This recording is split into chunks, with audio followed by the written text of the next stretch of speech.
ആവശ്യമായത്ര കേരളത്തിന്റെ മുമ്പാകെ തുറന്നു കാട്ടിയിട്ടുണ്ട്. മാത്രവുമല്ല, ഞങ്ങൾ അന്ന് പറഞ്ഞതിനെ ശരിവെച്ചുകൊണ്ടാണ് അവരിപ്പോൾ പരസ്യമായിട്ട് തന്നെ പിന്തുണ പ്രഖ്യാപിച്ചിട്ടുണ്ട്. ഇപ്പൊ അവരാർക്കെങ്കിലും വോട്ട് ചെയ്യുന്നതോ ചെയ്യാതിരിക്കുന്നതോ ആയിരുന്നില്ല നമ്മുടെ തർക്ക വിഷയം. വോട്ടിന്റെ കാര്യത്തിൽ തന്നെ പല കാര്യങ്ങളുണ്ട്. അവരാദ്യം വോട്ടേ ചെയ്യുമായിരുന്നില്ല, അതൊക്കെ അവരുടെ കാര്യമാണ്. ജമാഅത്തെ ഇസ്ലാമി ആദ്യം വോട്ടേ ചെയ്യുമായിരുന്നില്ലല്ലോ, പിന്നീട് അവർ വോട്ട് ചെയ്യാൻ തീരുമാനിച്ചു. അങ്ങനെ തീരുമാനിച്ച സമയത്ത് സ്ഥാനാർത്ഥികളെ നോക്കി വോട്ട് ചെയ്യും എന്നൊക്കെ പറയുന്ന നിലവിൽ അതൊക്കെ അവരുടെ കാര്യം. ഞാൻ അതിനൊന്നും അല്ല ഇപ്പോൾ പറയും.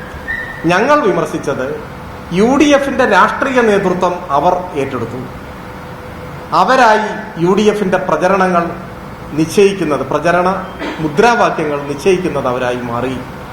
കടുത്ത ഇടതുപക്ഷ വിരുദ്ധത, അതിന്റെ മറ്റു വിശദാംശങ്ങളിലേക്ക് ഇപ്പൊ ഞാൻ പോകുന്നില്ല, ആവശ്യമായൊരു ഘട്ടം വന്നാൽ നമുക്ക് പോവാം, പ്രചരിപ്പിക്കുന്നവരായി അവർ മാറി. അപ്പൊ നമുക്ക് അവരെ വിമർശിക്കേണ്ടി വരും, അത് തുറന്നു കാണിക്കേണ്ടി വരും. അപ്പൊ തുറന്നു കാണിച്ചു, അത്രേ ഉള്ളൂ.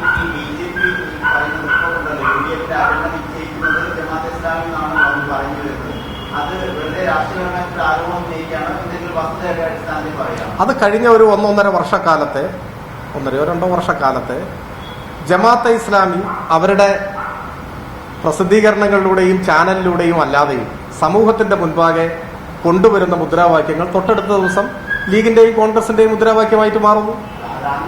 അങ്ങനെയാണ് ഇത് കൊണ്ടുപോകുന്നത്. അല്ല, അതിന് ഒരുപാട് ഉദാഹരണങ്ങൾ എടുക്കാം. ഇപ്പൊ നിങ്ങൾ ചോദിച്ചു കഴിഞ്ഞാൽ അതിന്റെ നാൾവഴി കണക്ക് എനിക്ക് പറയാൻ സാധിച്ചേക്കില്ല, പക്ഷെ നമുക്ക് വേണമെങ്കിൽ അത് എടുക്കാവുന്നതാണ്. എങ്ങനെ?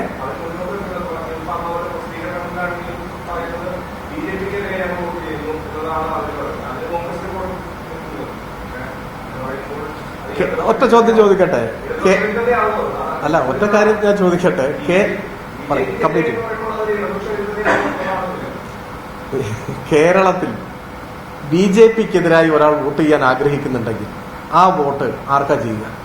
BJPയെ തോൽപ്പിക്കുന്നത് അല്ലെങ്കിൽ BJPക്കെതിരായിട്ടുള്ള നിലപാട് ശക്തമായി സ്വീകരിക്കുന്നത്? ഇനി BJP പ്രബലമായിട്ട് അവരുടെ സാന്നിധ്യം അറിയിക്കുന്ന ഭൂരിഭാഗം മണ്ഡലങ്ങളിൽ നേരിട്ട് അവരുമായി ഏറ്റുമുട്ടുന്നത് ആരാ? അങ്ങനെയൊക്കെ വന്നു കഴിഞ്ഞാൽ ഇടതുപക്ഷത്തിന് അനുകൂലമായിട്ടല്ലേ പറയാൻ പറ്റൂ. പക്ഷെ അങ്ങനെയല്ലല്ലോ. അവരുടെ ലക്ഷ്യത്തെ നിങ്ങൾ തെറ്റായി ധരിച്ചോന്ന് എനിക്കറിയില്ല. അവരുടെ ലക്ഷ്യം ഈ തെരഞ്ഞെടുപ്പിൽ ഇടതുപക്ഷത്തിനെതിരായ നിലപാട് സ്വീകരിച്ച് UDFനെ പിന്തുണയ്ക്കലാണ് എന്ന് അവർ തന്നെ ഭംഗ്യന്തരേണ വ്യക്തമാക്കിയിട്ടുണ്ട്. അപ്പൊ പിന്നെ നിങ്ങൾ മറിച്ചൊരു വിശ്വാസത്തെ നിൽക്കുന്നത് ശരിയായിരിക്കില്ല.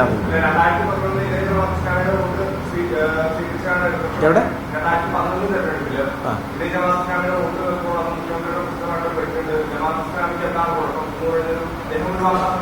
അതിനൊന്നും വ്യാഖ്യാനിക്കണ്ട.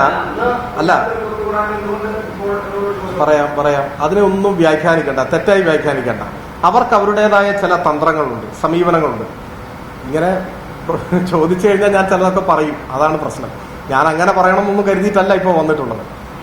ഈ കുറച്ചു കാലം മുമ്പ് ജമാഅത്തെ ഇസ്ലാമിയുടെ ഒരു ഉത്തരവാദിത്തപ്പെട്ട ആൾ എന്നെ വിളിച്ചു. അപ്പൊ അദ്ദേഹം നിരന്തരം വിളിക്കുകയാണ്, ഒന്ന് കാണണം എന്നാണ് ആവശ്യപ്പെട്ടത്, ഒന്ന് സംസാരിക്കണം, ചർച്ച ചെയ്യണം. അപ്പൊ ഞാൻ പറഞ്ഞു, അങ്ങനെ ചർച്ച ചെയ്യാവുന്ന ഒരു സാഹചര്യം ഇല്ലല്ലോ, ഏതെങ്കിലും തരത്തിൽ ചർച്ച ചെയ്യേണ്ട ഒരു സാഹചര്യം നിലവിലില്ലല്ലോ.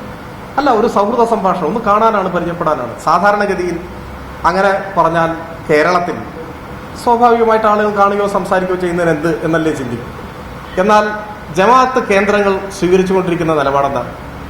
ഏതെങ്കിലും വിധേന ആളുകളെയൊക്കെ വിളിച്ച് അഭ്യർത്ഥിച്ച് ഒരു സൗഹൃദം, ഒരു കൂടിക്കാഴ്ച, ഒന്ന് കാണണം, വെറുതെ പൊതുകാര്യങ്ങൾ സംസാരിക്കാനാണ്, ഒരു 5 മിനിറ്റ് തരണം എന്നൊക്കെ പറഞ്ഞു വന്നാൽ അതിന്റെ ഒരു ഫോട്ടോ എടുത്തിട്ട് ഞങ്ങൾ ചർച്ച ചെയ്തു, ഞങ്ങൾ ധാരണയുണ്ടാക്കി, ഞങ്ങൾ തെരഞ്ഞെടുപ്പിൽ നിലപാട് ചർച്ച ചെയ്തു എന്നൊക്കെ പറയുകയാണ്. അതൊക്കെ ഒരു ശരിയായ സമീപനമാണോ? അതല്ല. അത്തരത്തിലുള്ള പല സമീപനങ്ങളും വന്നതിന്റെ ഭാഗമായിട്ടാണ് എന്നെ വിളിച്ച സ്നേഹിതനെ എനിക്ക് പരിചയമില്ല, പക്ഷെ ഞാൻ അദ്ദേഹത്തോട് സ്നേഹപൂർവ്വം അങ്ങനെ സംസാരിക്കേണ്ടതായ ഒരു സാഹചര്യമില്ല, എനിക്ക് താല്പര്യമില്ല എന്നെനിക്ക് പറയേണ്ടതായി വന്നു. അപ്പോൾ പല നമ്മുടെ നേതാക്കളെയും അങ്ങോട്ട് ആവശ്യപ്പെട്ടിട്ട് ഞാൻ ഉത്തരവാദിത്വത്തോടു കൂടി പറയും, ഏതെങ്കിലും ഒരു നേതാവ് ഞങ്ങൾക്കൊന്ന് കാണണം, ഞങ്ങൾക്കൊരു പിന്തുണ വേണം എന്ന് പറഞ്ഞിട്ടാണ്. അല്ല, ഇങ്ങോട്ട് ആവശ്യപ്പെട്ട് മുഖം കാണിക്കാൻ, കാണാൻ, സൗഹൃദം പുതുക്കാൻ എന്നൊക്കെ പറഞ്ഞ് വന്ന്, ഇഫ്താറിന് ക്ഷണിക്കാൻ എന്നൊക്കെ പറഞ്ഞ് വന്ന് ഫോട്ടോ എടുത്തിട്ട് അത് പിന്നീട് ചർച്ചയാണ് എന്നൊക്കെ പറയുന്നതൊന്നും രാഷ്ട്രീയമായി ഒരു മര്യാദയോ അന്തസ്സുറ്റ നിലപാടോ അല്ല. സാന്ദർഭികമായ ഒരു അവസരം കിട്ടിയോണ്ട് ഞാനിപ്പോൾ പറയുന്നത്.